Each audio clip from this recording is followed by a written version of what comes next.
Hello everyone, welcome back to my new another blog. তো আজকের ব্লগটা একটু ইন্টারেস্টিং হতে চলেছে, কারণ ফেসবুকে একটা ফেমাস ফুড ব্লগারের থেকেই দেখলাম যে তমলুকে একটা আমি বাঙালির নতুন আউটলেট খুলেছে। তো আমি তো খুব এক্সাইটেড হয়ে গেছিলাম। তো তমলুকের বাড়ি এসে ভাবলাম নিউ ইয়ারের সামনে এসছি, তো নিউ ইয়ারে বাড়িতে থাকতে কার ভালো লাগে, তো তাই চলে গেলাম লাঞ্চ করতে।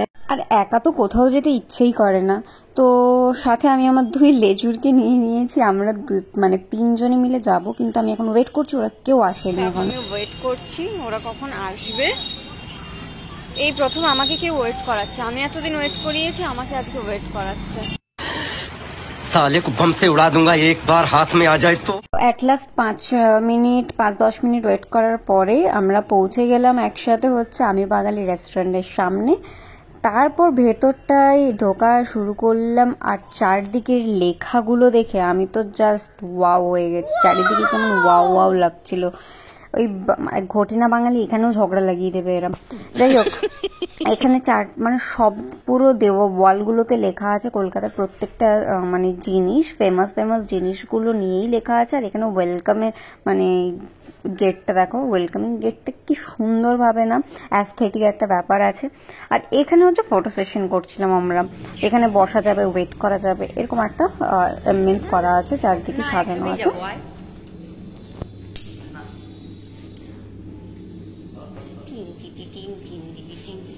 অনেক ফটো তোলা হলো, এবার চলো ভেতরে যাই, কারণ আর দুপুরবেলায় খেতে এসছি মানে আমি আর মানে ওয়েট করতে পারছি না। তো আমরা ভেতরে ঢুকে গিয়ে আমি বসেই গেলাম আগে।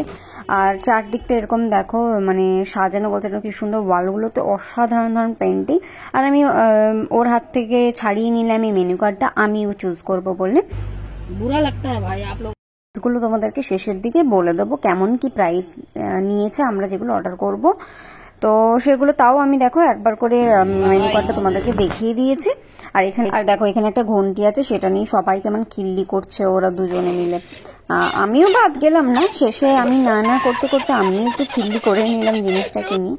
বাট ইন্টারেস্টিং, মানে বাঙালিয়ানে এটা ফিল হচ্ছিল আর কি। এটা বাজালে মানে কেউ না কেউ আসবে যদি কিছু দরকার হয়। তুই এটা হাসছিস, তুই সাপোর্ট করছিস জিনিসটা, হাসছিস কেন?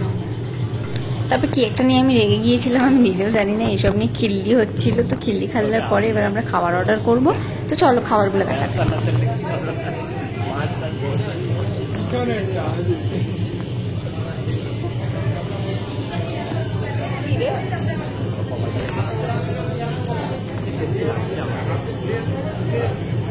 বাড়ি যাচ্ছি, খাওয়ার ব্যাক করে বাড়ি যাবো। ববরা লাগছে, ববরা। गजब बेइज्जती है।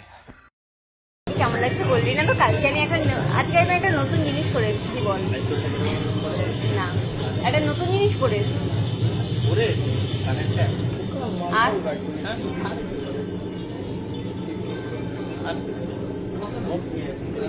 গোপ কেটে এসেছি আজকে। আমি গোপ কেটে এসেছি আসার সময়। বল আর আর চুলে কি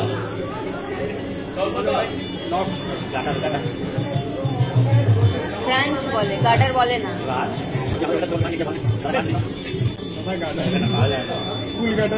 এটা কালকে মেলা থেকে নিয়েছি। এটা তো ফুল গার্ডার না।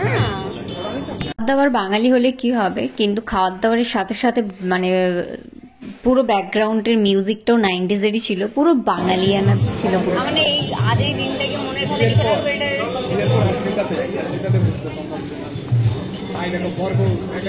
আমি ওখানটা বলছে ফটো তুলতাম না। আরে এখানে এটা কেন দিয়েছে বলতো, বলছি চার্চের ওই দিকে বিয়েতে তো এখানে পাঠিয়ে দিতে হয়, সবই খরচা বেশি। আমাকে বললি না তো আজকে আমাকে কেমন লাগছে? এই তো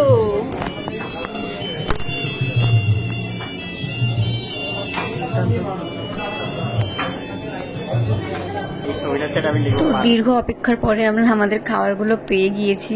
ঠিক আছে, তো অলরেডি খাবার চলে এসেছে। আমরা নিয়েছিলাম একটা ভেজ থালি আর দুটো মাটন থালি।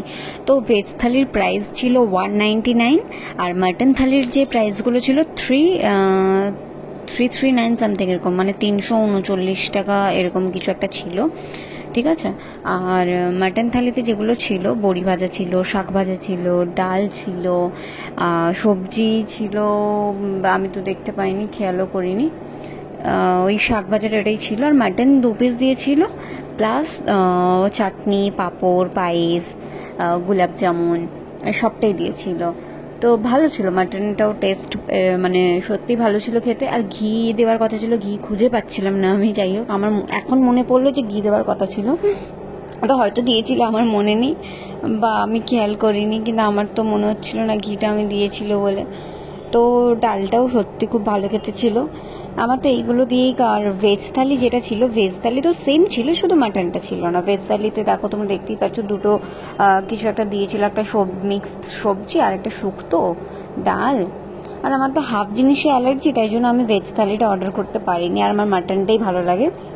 আর এখানে আরেকটা এক্সট্রা নিয়েছিল ডাব চিংড়ি, যেটার প্রাইস ছিল 350 টাকা।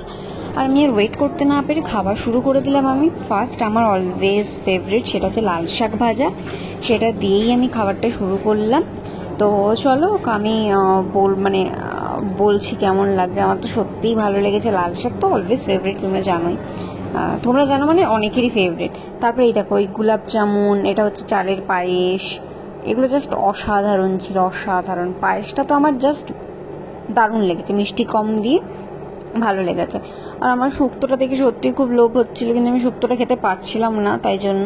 আর ডাব চিংড়ির যে চিংড়িটা ছিল, খুব একটা টেস্ট ভালো ছিল না আমার দিক থেকে। 10-এর মধ্যে আমি 8ই দেবো।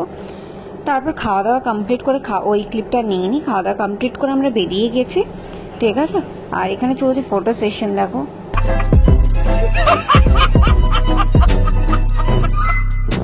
কেমন করে ওরা ফটো সেশন করছে। তারপরে আমিও ফটো তুললাম, ফটো তুলে আমরা বেরিয়ে পড়লাম বাইরে। তো আই হোপ তোমাদের এই আজকের ব্লগটা একটু হলেও ভালো লাগবে। যদি ভালো লাগে, like, comment, share and to subscribe my channel. তো চলো, নেক্সট আবার কোনো একটা ব্লগ নিয়ে তোমাদের সাথে দেখা হবে। আজকের জন্য টাটা, ভালো থেকো, সুস্থ থেকো। আর নেক্সট তোমরা কী টাইপের ভিডিও দেখতে চাও অবশ্যই কমেন্ট করে জানিও। আজকের জন্য টাটা। और अगर तुम लोग नए हो तो सब्सक्राइब करो, वो जो लाल वाला बटन है उस पर फूट फेंक के मारो या फिर मोमबत्ती, मुझे नहीं पता, बस क्लिक हो जाना चाहिए।